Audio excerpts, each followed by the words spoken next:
આજે ભાવનગર શહેરમાં ભાવનગર શહેર કોંગ્રેસ સમિતિના નવનિયુક્ત પ્રમુખ ભાઈ મનોહરસિંહજી ઉર્ફે લાલબા, ભાવનગર જિલ્લા કોંગ્રેસ સમિતિના પ્રમુખ તરીકે માજી ધારાસભ્ય આદરણીય ભાઈ શ્રી પ્રવીણભાઈ રાઠોડના પદગ્રહણ સમારંભમાં ઉપસ્થિત રહેતા ખૂબ આનંદ થયો. કોંગ્રેસ પક્ષે કાર્યકર્તાઓનો અવાજ સાંભળીને સંગઠન સર્જન અભિયાન, જે એક અમારી આખી કમિટી બનેલી હતી અને એ કમિટીએ અહેવાલ આપ્યો, એની શરૂઆત કરવાની હતી. ત્યારે હું પ્રદેશ પ્રમુખ હતો અને મેં જ વિનંતી કરી હતી કે પાયલટ પ્રોજેક્ટ ગુજરાતમાંથી શરૂ થયો.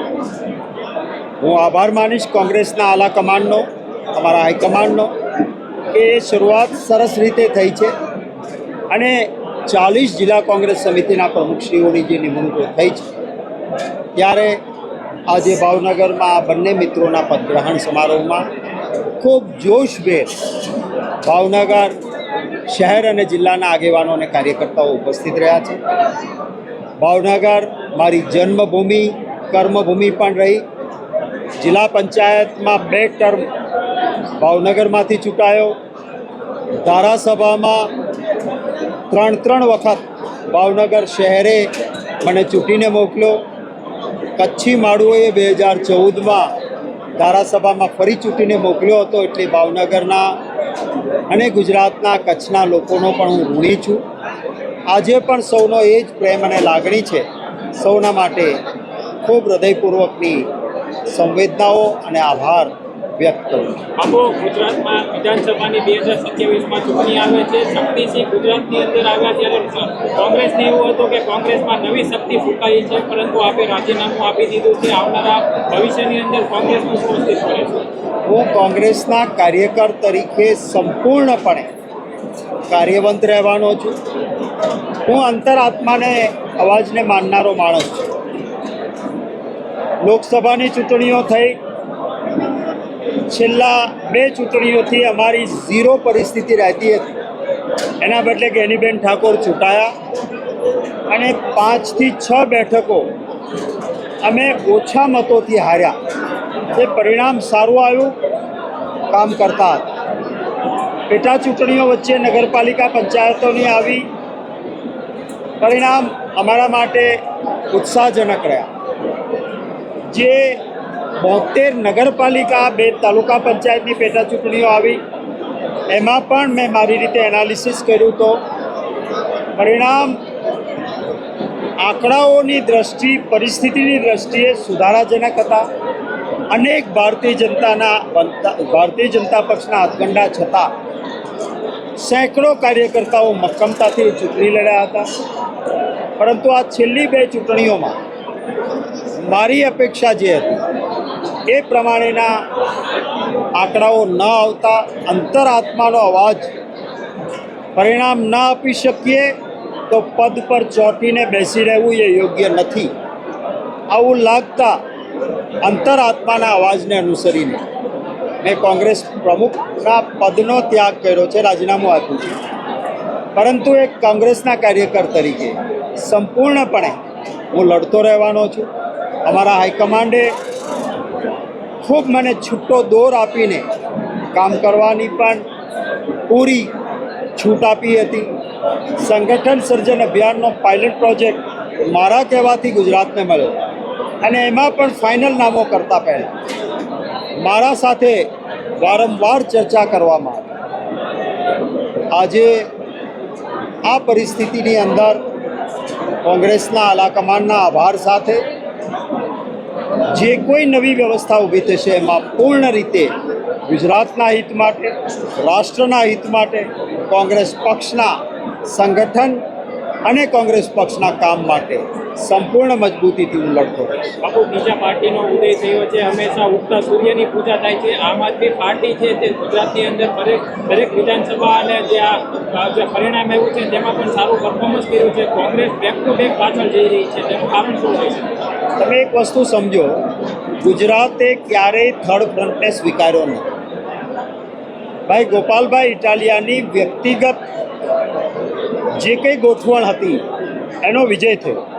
એ જ આમ આદમી પાર્ટી એને કડીમાં ડિપોઝિટ ગુમાવ્યું. બંને સાથે જ ચૂંટણીઓ હતી ને. જો આમ આદમી પાર્ટી સારું કરવા માંડી હતી તો ત્યાં શું પરિણામ આવ્યા? આખા ગુજરાતની નગરપાલિકાઓની ચૂંટણીઓ ગઈ, શું પરિણામો આવ્યા? ગુજરાતે ક્યારેય ત્રીજા પક્ષને સ્વીકાર્યો નથી. ગુજરાતમાં હંમેશા બે પક્ષવાળી જ વાત રહી છે અને એટલા જ માટે આગામી દિવસોમાં અમારા રાષ્ટ્રીય લેવલ પર ગઠબંધન છે. ગુજરાતમાં ત્રીજી પાર્ટી ચાલી નથી, ચાલે નહીં. 2022માં ખૂબ પૈસા વાપર્યા આમ આદમી પાર્ટીના નેતાઓ દરેક ચેનલ પર કહેતા હતા, लिख के ले लो कांग्रेस जीरो होगी और हम सरकार बनाएंगे. તમારી પાસે જૂનું ફૂટેજ હોય તો જોજો. પરંતુ એ પછી શું થયું? મુખ્ય વિરોધ પક્ષ તો કોંગ્રેસ પાર્ટી જ રહી. આમ આદમી પાર્ટીની સંખ્યા તો નજીવી રહી. મુખ્ય વિરોધ પક્ષ તરીકે બેઠકો ગુજરાતની જનતાએ કોંગ્રેસને જ આપી. એટલે ત્રીજો પક્ષ અહીંયા ચાલતો નથી. ભૂતકાળમાં સ્વર્ગસ્થ ચિમનભાઈ પટેલ રાજકારણના ચાણક્ય કહેવાતા, એમણે ત્રીજો ફ્રન્ટ બનાવ્યો. પછી કોંગ્રેસમાં આવ્યા અને એમણે જાહેર કર્યું કે ગુજરાતના લોકો સમજદાર છે, થર્ડ ફ્રન્ટ નહીં ચાલે. હું સમજી ચૂક્યો છું ને હું કોંગ્રેસમાં સામેલ થાઉં છું, કારણ કે એમાં જ ગુજરાતનું હિત છે. શંકરસિંહ વાઘેલાએ પ્રયત્ન કર્યો. પોતાની સરકાર હતી, દિલીપ પરીખ પોતાના મુખ્યમંત્રી હતા, માત્ર 4 ચૂંટાયેલા. અત્યારે પણ શંકરસિંહજીએ ઉમેદવારો રાખ્યા. આપ જુઓ કેટલા મત મળ્યા. એટલે ત્રીજી પાર્ટી ચાલતી જ નથી. એકાદ વ્યક્તિગત રીતે આપ જુઓ, દિલ્હીમાં આમ આદમી પાર્ટીની સરકાર રહ્યા પછી અરવિંદ કેજરીવાલજી એમનો મુખ્ય ચહેરો, એ પોતે ચૂંટણી હારી ગયા દિલ્હીમાં. એટલે ગુજરાતમાં તો એ સવાલ નથી. લોકોના આશીર્વાદ મળશે. કોંગ્રેસ બળવત્તર બનીને આગળ વધશે. મનરેગા કૌભાંડની વાત કરી, આપણે હીરાભાઈ ચોટવાની ધરપકડ કરવામાં આવી છે. હું ચોક્કસ કહીશ કે ભ્રષ્ટાચારમાં કોઈ પણ પુરાવા હોય ને કોઈ પણ હોય તો કશું જોયા વગર કડક હાથે કામ લે, મને વાંધો નથી. ભારતીય જનતા પાર્ટીના મિનિસ્ટર પોતે સીધા પુરાવા છે. માનનીય અમિતભાઈ ચાવડાએ આખી ડિટેલ આપી. એમ છતાં એને મંત્રી પદેથી પણ દૂર નહીં કરવાના. જે જેલમાં જવા જોઈએ, ભાજપના છે એટલે મંત્રી રહે અને બીજી પાર્ટીના કોઈ છે તો જેલમાં નાખો. આ નીતિ બરાબર નથી. તટસ્થ તપાસ થાય, હાઈકોર્ટના જજ સાહેબની નિગેબાનીમાં થાય, CBI તપાસ કરે અને જે જવાબદાર હોય, કોઈ પણ પાર્ટીનો હોય, કોઈ પણ કોમનો હોય, જેલમાં નાખો. પરંતુ ખોટું કરીને પોતાનાને બચાવવાના ને બીજાને અંદર કરવાના, આ કાયદાની પરિભાષામાં યોગ્ય નથી. ભાવનગર આવ્યો છો, ભાલ પંથકમાં માનવ સર્જિત પૂર આવ્યું છે, જેના કારણે અનેક કામો તબાહ થઈ ચૂક્યા છે. આ બાબતે તમે શું કહેશો? હું સતત ભાલના લોકો સાથે સંપર્કમાં ત્યારે થાય. અતિશય ખરાબ પરિસ્થિતિ ભાલમાં પેદા થઈ. કુદરતી આફત કરતાં ભાજપના ભ્રષ્ટાચારની માનવ સર્જિત આફત આવી. જે મીઠાના અગરો માટે પાણીનો પ્રવાહ જે દરિયામાં જતો હતો એ રોકાય, એ રીતે ભાજપના આગેવાનો પણ ક્યાંક છુપા ભાગીદાર છે. અને પરિણામે જે 3 નદીઓ ભાલમાંથી પસાર થાય છે, મોટી નદીઓ છે, જેનું પાણી સીધું દરિયામાં જતું હતું, ત્યાં મીઠાના અગરોની જમીન અપાઈ. સુપ્રીમ કોર્ટ અને હાઈકોર્ટે પણ ના પાડી છે કે કુદરતી પાણીના પ્રવાહને અવરોધ ન થવો જોઈએ. છતાં કર્યું છે, જેના કારણે ભાલ પંથકના લોકોને પારાવાર મુશ્કેલીઓ થઈ છે. અતિવૃષ્ટિમાં ભાવનગર જિલ્લામાં જેસર, પાલીતાણા, તળાજા, ઉમરાળા તાલુકો, ગઢડા તાલુકો, ભાવનગર લગભગ સમગ્ર જિલ્લો ખૂબ નુકસાન ખેડૂતોને થયું છે. એનો સર્વે થવો જોઈએ, એમને વળતર મળવું જોઈએ. અચ્છા બાપુ, ખાસ કરીને બોટાદના ધારાસભ્ય આપના ઉમેશ મકવાણાએ રાજીનામું આપી દીધું છે, ગંભીર આક્ષેપો પણ કર્યા છે, શું કહેશો? હું કોંગ્રેસ પાર્ટી વતી વાત કરીશ. કેટલીક એમની આંતરિક સત્યતા કોઈ બહાર રાખતું હોય તો એમના પ્રવક્તા તરીકે મારે બોલવું એ મને યોગ્ય નથી. કોંગ્રેસ દ્વારા તેમને પક્ષમાં જોડાવાનું કોઈ આમંત્રણ આપવામાં આવ્યું છે કે કેમ?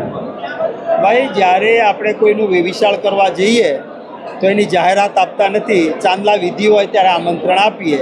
એમ કાંઈ હશે તો તમને કહીશું, અત્યારે કહેવાનો કોઈ મતલબ નથી. વૈષ્ણવજન તો તેને કહીએ જે